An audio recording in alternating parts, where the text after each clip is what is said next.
موٹے مسئلوں کو تو یہ درگزر کر دیتے اور ہٹا دیتے ہیں. ہم چھوٹے چھوٹے مسئلوں میں الجھ کر یہ بڑے بڑے جو مسائل ہمارے سر پر کھڑے ہوئے ہیں، ہماری دینی، اخلاقی اور انسان ہونے کی حیثیت سے بھی یہ ذمہ داری بنتی ہے کہ ہماری طرف سے جتنی مدد فلسطین کے مظلوموں کو پہنچ سکتی ہو اور ظالم اسرائیل کو روکنے کا کام ہم جو کر سکتے ہو، ہمارے بس کا جتنا ہے اتنا ہم کریں.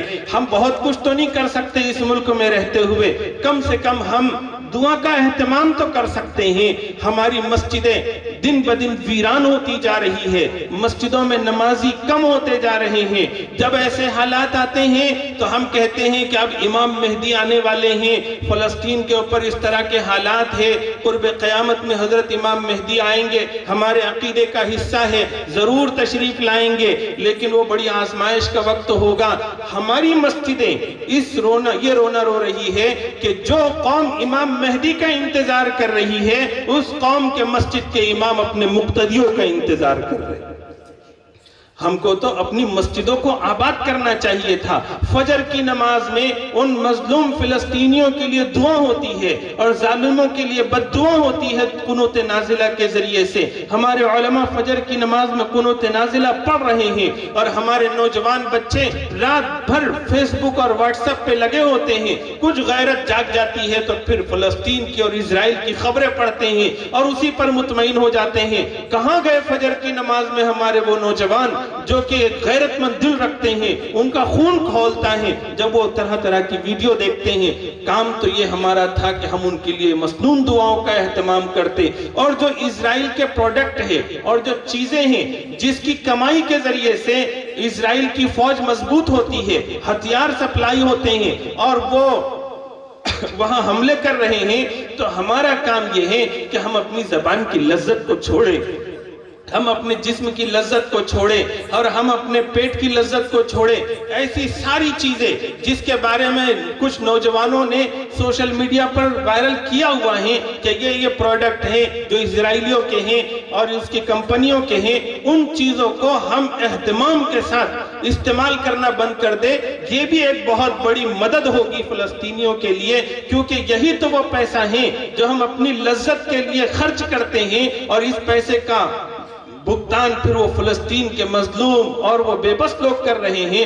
ہم جب بھی کبھی پیپسی پیے، کوکو کولا پیے یا پھر اسپرائٹ پیے اور دوسری کوئی ایسی چیز جو اسرائیل کی کمپنی کی ہے اس کو کھائیں یا استعمال کریں اپنے بدن پر، تو اس وقت میں تصور کر لیا کرے کہ ہم فلسطینیوں کا خون پی رہے ہیں، اس کا خون استعمال کر رہے ہیں. اس تصور کے ساتھ ہم جو ہے اپنی غیرت کا ثبوت دیں. حضور نے فرمایا تھا یہ پوری کی پوری امت مسلمہ ایک جسم کی مانند ہے. اگر جسم میں کسی حصے پر اگر تکلیف پہنچتی ہے تو پورا جسم بخار سے تپنے لگتا ہے. ہاتھ کو تکلیف ہو جائے تو پورا جسم بخار سے تپتا ہے.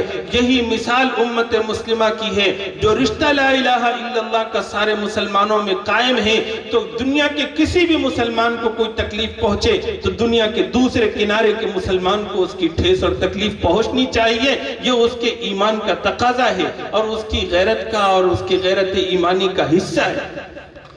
آج کے حالات میں ہم لوگ کوشش کریں کہ کس طرح سے ہم لوگ اپنی ذمہ داری پوری کر سکتے ہیں کہ وہ وہاں مرنے والے لوگ جن کو کہ نوکریاں دینے کی بات کی جاتی ہے، جن کو وہاں سے نکال کر اچھے اچھے جگہوں پر ان کو آباد کرنے کی بات کی جاتی ہے، لیکن وہ کہتے ہیں کہ فلسطین ہمارا وطن ہے، مسجد اقصی ہماری جان سے زیادہ پیاری ہے، ہم یہاں پر بم برداشت کر سکتے ہیں، ہمارے بچوں کو قبرستان لے جانا برداشت کر سکتے ہیں، لیکن اپنی ذمہ داری سے ہٹ نہیں سکتے. وہ ہم کو پیغام دے رہے ہیں کہ دنیا بھر کے مسلمانوں ہماری مثال دیکھو، ہم زیادہ جی نہیں پا رہے ہیں، ہم مر کر قبر کے حوالے ہو رہے ہیں، لیکن تم بھی ہزاروں سال تک زندہ نہیں رہو گے. تمہیں بھی ایک دن مرنا ہے اور قبر میں لیٹنا ہے، اللہ کے حضور جانا ہے. ہم کھڑے ہوں گے، ہم کہیں گے کہ ہم شہید ہو گئے تھے اور ہم نے آپ کے دیا ہوا فریضہ پورا کیا تھا. اور تم جب اللہ کے سامنے پیش ہوگے تو کیا جواب تمہارے پاس ہوگا؟ کیا تم اپنی ذمہ داریاں پوری کر رہے ہو؟ ارتدادی ماحول ہے ہمارے ارد گرد، کیسے شرمناک واقعات پیش آ رہے ہیں کہ پورا خاندان یہ غیر مسلم مذہب اختیار کر لے مسلمانوں کا. اس کا تصور کیا جا سکتا ہے؟ یہ تو بڑی خوشائن بات ہے کہ آج بھی الحمدللہ مسلمان کتنا بھی گیا گزرا کیوں نہ ہو، کتنا ہی گنہگار اور بدبخت کیوں نہ ہو، لیکن وہ اپنے دین اور ایمان کو چھوڑنے پر تیار نہیں ہوتا۔ یہی وجہ ہے کہ کچھ واقعات ایسے بنائے جاتے ہیں اور اس کو سوشل میڈیا پہ ڈالا جاتا ہے تاکہ ایسا پیش کر سکے کہ ان کی محنتیں بہت ثمر آور ہو رہی ہے جو اس ملک کے مسلمانوں کو ہندو بنانا چاہتے ہیں۔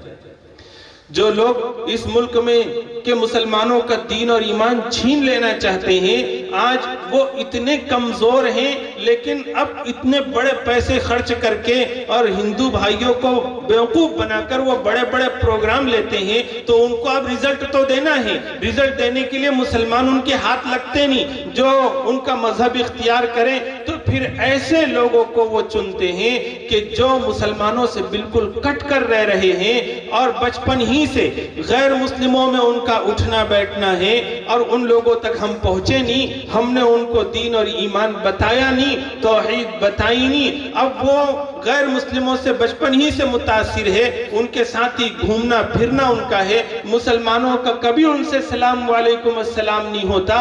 اب ایسے لوگ جو ذہنی طور پر بچپن ہی سے مشرک بنے ہوئے تھے، ایسے لوگوں کو لا کر پیش کیا جاتا ہے، پوری میڈیا میں ہوا کھڑا کیا جاتا ہے کہ دیکھو ہم لوگ اتنے کامیاب ہو گئے کہ اتنا کچھ ہو رہا ہے۔ لیکن میں یہ کہنا چاہتا ہوں، ایسے جو نام کے مسلمان بھی ہے، کیا انہوں نے بھی ہمارے ہوتے ہوئے جانا چاہیے؟ ان لوگوں پر کیا ہم نے ہاتھ نہیں رکھنا چاہیے؟ جمعیت علماء کی طرف سے یہ جو کوشش ہو رہی ہے کہ جمعیت علماء چاہتی ہے کہ ہر مسجد میں جمعیت کی یونٹ قائم ہو، ہر محلے میں جمعیت محلہ کمیٹی بنے، اس کی ایک بنیادی وجہ یہ ہے کہ ہمارے درمیان میں کنیکٹیویٹی ہو۔ آج اس کی بہت زیادہ ضرورت ہے۔ ہمارے سارے کام الحمدللہ چل رہے ہیں، لیکن ہم ہر مسلمان سے کنیکٹ نہیں ہے۔ ہماری مسجد میں کوئی بات چلے تو وہ مسلمان کے ہر گھر میں پہنچے، ہر گھر میں جو کچھ ہو رہا ہے وہ ہماری اوپر تک کی قیادت تک کے پہنچے۔ ہماری دلی کی قیادت اگر کچھ کہے تو وہ مہاراشٹر کی قیادت سنے، اور مہاراشٹر کی قیادت حافظ ندیم صاحب کی اگر کچھ کہے یا کچھ کام دے تو پھر وہ بستی کے ہر گھر تک وہ بات پہنچے، اور کسی گھر میں اگر کوئی تکلیف ہو، کوئی پریشانی ہو تو وہ گھر کی تکلیف ہمارے بڑے قائدین تک فی الفور پہنچے۔ اس کا آسان سا طریقہ یہی ہے کہ ہر محلے میں ہماری یونٹ ہو۔ ایک مسلم محلے کو اگر دیکھیں گے جو ناموں کے ساتھ تقسیم ہو جاتے ہیں، مسجدوں کے ساتھ تقسیم ہو جاتے ہیں، تو 20 25 یا 30 گھر سے زیادہ اس جگہ پر مسلمانوں کے نہیں ہوتے۔